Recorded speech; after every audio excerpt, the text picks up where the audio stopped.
ఒకానొకప్పుడు కోటేశ్వరి అనే ఆమెకు ఒక విపరీతమైన ఆరోగ్య సమస్య వచ్చింది. ఆమె గొంతులో టాన్సిల్స్ అసాధారణంగా పెరిగిపోయాయి. ఆ వాపు ఎంత తీవ్రంగా ఉందంటే కనీసం ఆహారం తీసుకోవడం కూడా ఆమెకు సాధ్యపడలేదు. గొంతు నొప్పితో ఆమె చాలా ఇబ్బంది పడుతూ ఉండేది. ఎన్ని మందులు వాడినా ఉపశమనం కలగకపోవడంతో ఆమె తన దృష్టిని దైవం వైపు మళ్లించింది. షిరిడీ సాయిబాబా మహిమల గురించి విన్నామె ఎంతో భక్తి శ్రద్ధలతో శ్రీ సాయి సచ్చరిత్ర పారాయణం చేయడం ప్రారంభించింది.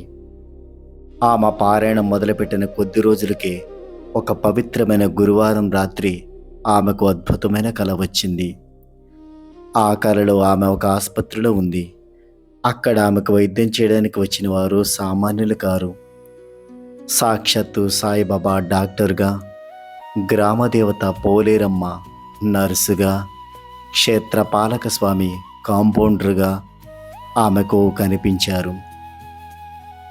వారంతా కలిసి ఆమెను ఆసుపత్రిలోని ఒక కుర్చీలో కూర్చోబెట్టారు.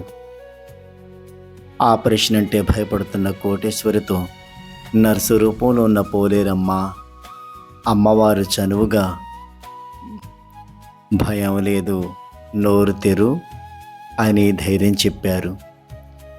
అమ్మవారి మాట నమ్మి ఆమె నోరు తెరవగానే డాక్టర్ రూపంలో ఉన్న సాయిబాబా ఆమెకు ఆపరేషన్ చేశారు. ఆ చికిత్స పూర్తవగానే ఆమెకు ఒక్కసారిగా మెలకువ వచ్చింది. నిద్రలే చూసుకునేసరికి ఆశ్చర్యం, కలలో బాబా చేసిన ఆపరేషన్ నిజంగానే జరిగింది. ఆమెనంతలా వేధించిన టాన్సిల్ వ్యాధి ఆ క్షణమే పూర్తిగా తగ్గిపోయింది.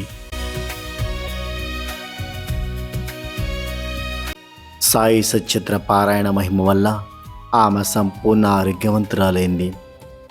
నమ్మకంతో సాయిని ప్రార్థిస్తే బాబా భవరోగ వైద్యుడిగా మారి మన కష్టాలను తీరుస్తారు. అందుకు